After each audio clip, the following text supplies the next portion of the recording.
Alhamdulillah, alhamdulillahilladzi an'ama 'alaina bi anwa'in wa ihsan wa faddalana 'ala sa'iri fadlihi bi ni'ami wal bayan. Asyhadu an la ilaha illallah wahdahu la syarika lahu wa asyhadu anna Muhammadan 'abduhu wa rasuluhu la nabiyya ba'dahu.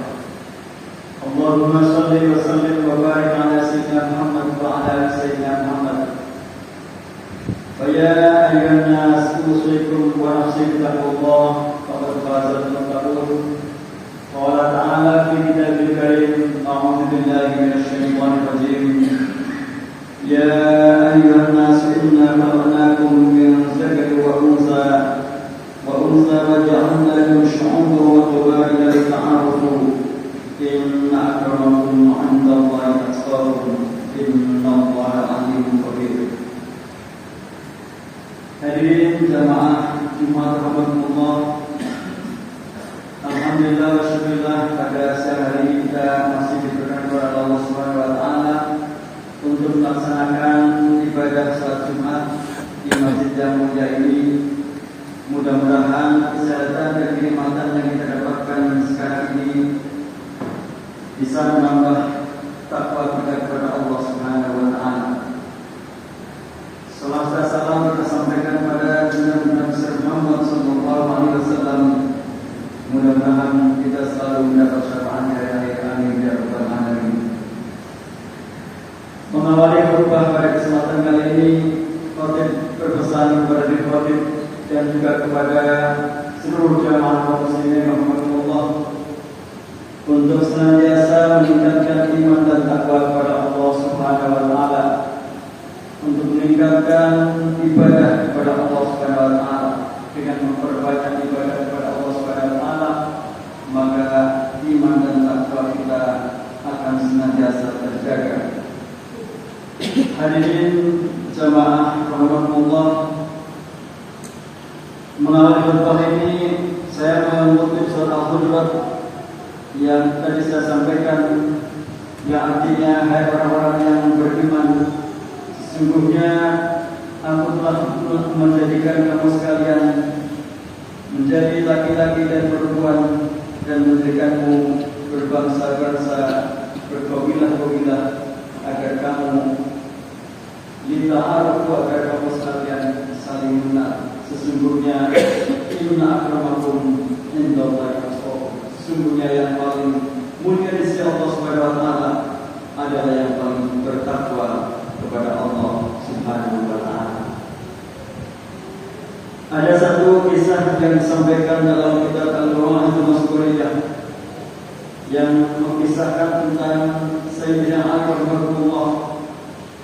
Ketika Sayyidina Ali hendak melaksanakan sholat subuh, kemudian dalam perjalanan dari rumah ke Masjidil Haram, waktu itu ada seorang tua yang sedang berjalan di depan Sayyidina Ali. Maka Sayyidina Ali karena tidak berani untuk mendahuluinya.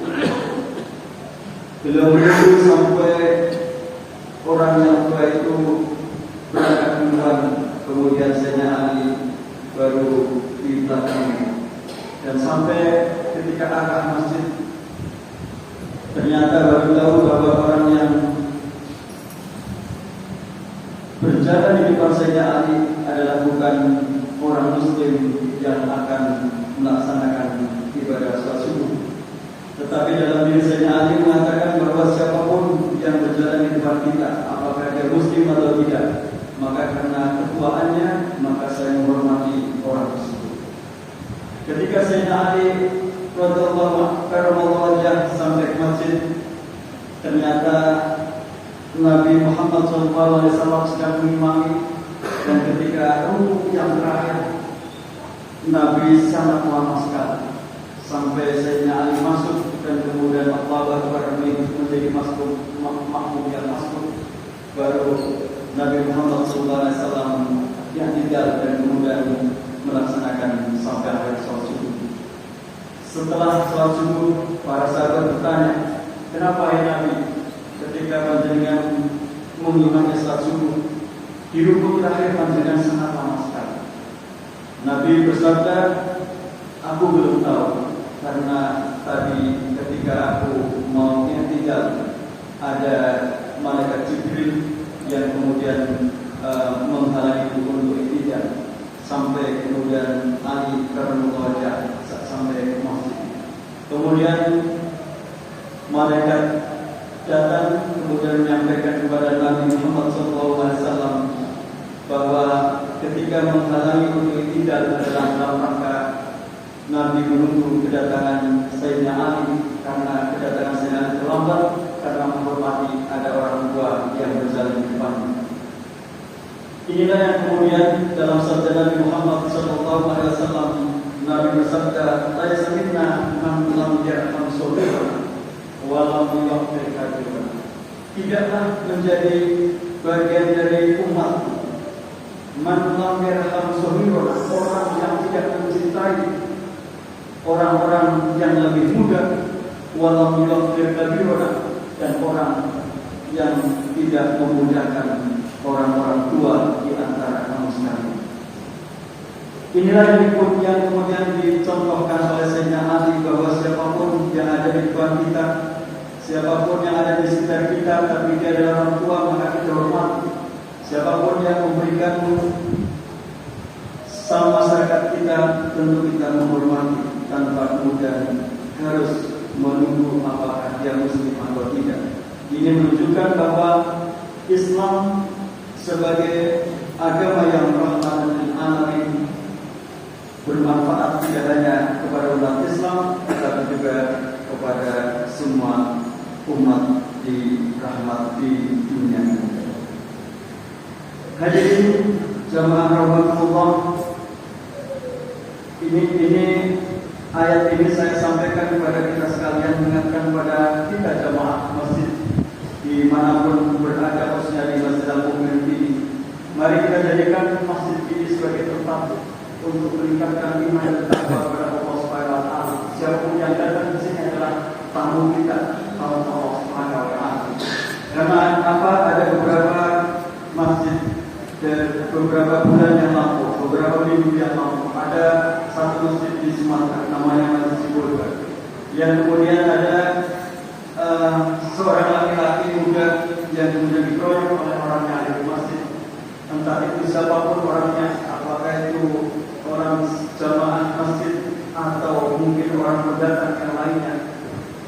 Kita wallahu a'lam, karena ini masih dalam penyidikan kepolisian. Tetapi bahwa mereka pun meningkatkan iman dan takwa kepada Allah Subhanahu wa taala. Maka marilah jamaah masjid yang mulia ini kita jaga masjid kita, tentu dari perbuatan yang dilarang oleh Allah Subhanahu wa taala. Apalagi di masjid kemudian ada nyawa yang melayang. Satu hal yang perlu kita sampaikan pada kesempatan kali ini, siapapun yang datang ke masjid kita, mari kita perlakukan sebagai hamba Allah, perlakukan sebagai tamu yang perlu kita hormati. Hadirin jamaah rahimakumullah, dalam ayat Al-Quran surat At-Taubah, Allah berfirman, "La taqum fihi abada la masjidun ussisa 'ala taqwa min awwal yawmin haqqan taqumu fihi." La masjidun ussisa 'ala taqwa, bahwa masjid yang kita dirikan ini adalah dalam rangka untuk meningkatkan takwa kepada Allah Subhanahu wa taala. Apakah kita akan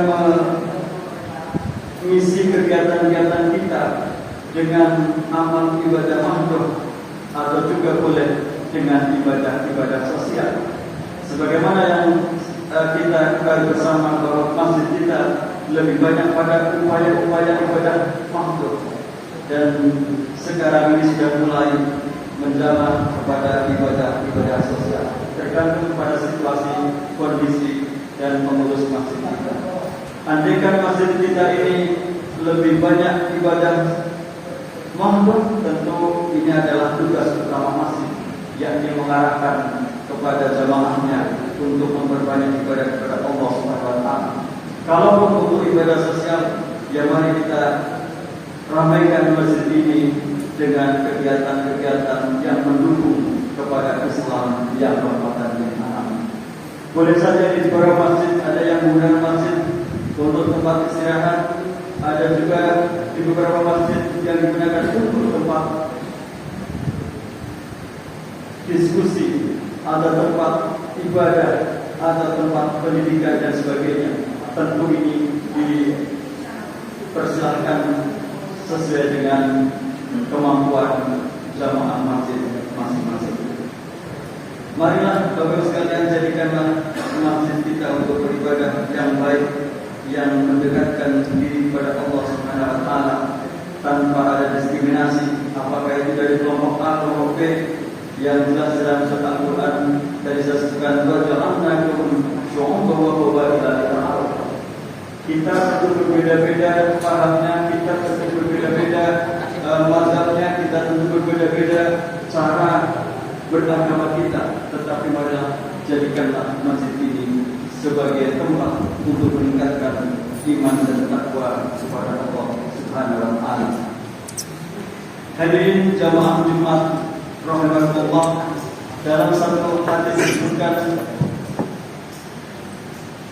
ciri kita sebagai umat Islam yang paling baik itu adalah ada 4. Alamat Islam ada 4. Ciri umat Islam yang paling baik adalah ada 4. Yang pertama adalah wajhul waliyun wa lisanun fasihun wa yadun saqidun wa qalbun taqiyun.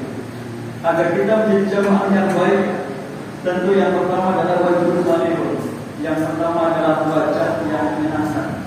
Artinya itu kehadiran kita di masjid atau kehadiran kita di masyarakat menjadi berdamai, menjadi senang, menjadikan seseorang, menjadikan masyarakat menjadi damai. Begitu di masjid kita ini, kehadiran kita mudah-mudahan menjadi malihun, orang yang ketika kita ada di masjid semua persoalan menjadi selesai. Jangan sebaliknya, kita jadi orang yang ketika di masjid atau ketika kita di masyarakat jadi orang yang menjadi problem maker, menjadi orang yang suka menjadi masalah. Yang kedua adalah walisan fasihun, agar kita menjadi jamaah yang baik, menjadi masyarakat yang baik. Yang kedua adalah walisan fasihun, lisan yang fasih, yakni lisan yang menyampaikan sesuatu kebenaran. Di zaman yang sekarang ini kita sering mengetahui bahwa di zaman online atau zaman digital ini yang paling utama adalah lisan dan tangan kita. Sebagaimana kata Nabi al-Muslimu man salimal muslimuna min lisanihi wa yadihi. Sebagai seorang muslim adalah orang lain, muslim yang lain itu man salimal muslimuna min lisanihi wa yadihi. Lisannya dan tangannya itu menjadi keselamatan bagi orang lain. Oleh karena itu di era digital ini, lisan kita, apalagi sekarang yang tangan kita jaga sebaik-baiknya agar tangan kita bisa menjadi tangan yang lisan yang bisa berbicara, menjadi lisan yang kuasa. Dan yang ketiga, agar kita menjadi jamaah yang baik, menjadi masyarakat yang baik. Tanda yang ketiga adalah wajhul saqil, tangan yang banyak memberi. Al-yadul ulya khairun minal yadis sufla, tangan yang di atas itu lebih baik daripada tangan yang di bawah. Bukan berarti kita tidak boleh menerima apapun dari orang lain, tetapi akan lebih baik kalau kita menjadi orang yang tangannya adalah yadul saqil, tangan yang di atas, yang suka memberi. Dan yang keempat adalah wa qalbun saqil, adalah wa qalbun taqiyun, adalah hati yang bertakwa kepada Allah Subhanahu wa taala. Mudah-mudahan dengan ciri 4 hal tersebut menjadikan kita jemaah masjid yang diberkati oleh Allah Subhanahu wa taala menjadi jemaah yang baik, yang selalu meningkatkan iman dan takwa kepada Allah Subhanahu wa taala. Barakallahu li wa lakum fil Qur'anil azim wa nafa'ani wa iyyakum bima fihi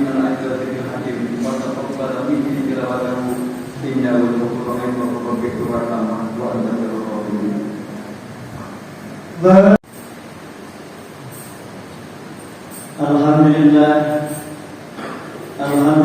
ala ihsani wa syukru lahu ala taufiqi wa minani. Asyhadu an la ilaha illallah wahdahu la syarika lahu wa asyhadu anna Muhammadan abduhu wa rasuluhu ad-da'i ila ridwani. Allahumma shalli wa sallim wa barik ala sayyidina Muhammad wa ala sayyidina Muhammad. Amma ba'du fa ya ayyuhan nas ittaqullaha fima amara wa nahu amma naha.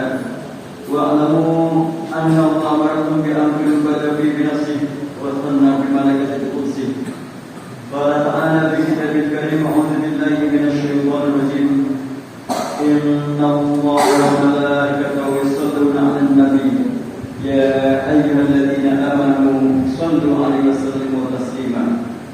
اللهم صل وسلم على سيدنا محمد وعلى آل سيدنا محمد كما صليت على سيدنا إبراهيم وعلى آل سيدنا إبراهيم وبارك على سيدنا محمد وعلى آل سيدنا محمد كما باركت على سيدنا إبراهيم في العالمين إنك حميد مجيد. اللهم اغفر للمسلمين والمسلمات والمؤمنين والمؤمنات الأحياء منهم والأموات إنك سميع قريب مجيب الدعوات. اللهم أعز الإسلام والمسلمين وأذل الشرك والمشركين وانصر عبادك الموحدة وانصر من نصر الدين واقتل من قتل المسلمين ودمر أعداء الدين وعلى كلماتك يوم الدين. اللهم اجعل الحق حقا وارزقنا اتباعه واجعل الباطل باطلا وارزقنا اجتنابه. اللهم إنا نسألك باسمك الأعظم ورضوانك الأكبر أن تجعلنا ممن لا نسأل إلا أنت. اللهم صل وسلم اللهم صل اللهم صل إلا من الفتن والبلاء. ربنا ظلمنا أنفسنا وإن لم تغفر لنا وترحمنا لنكونن من الخاسرين. ربنا آتنا في الدنيا حسنة وفي الآخرة حسنة وقنا عذاب النار. عباد الله إن الله يأمر بالعدل والإحسان وإيتاء ذي القربى وينهى عن الفحشاء والمنكر والبغي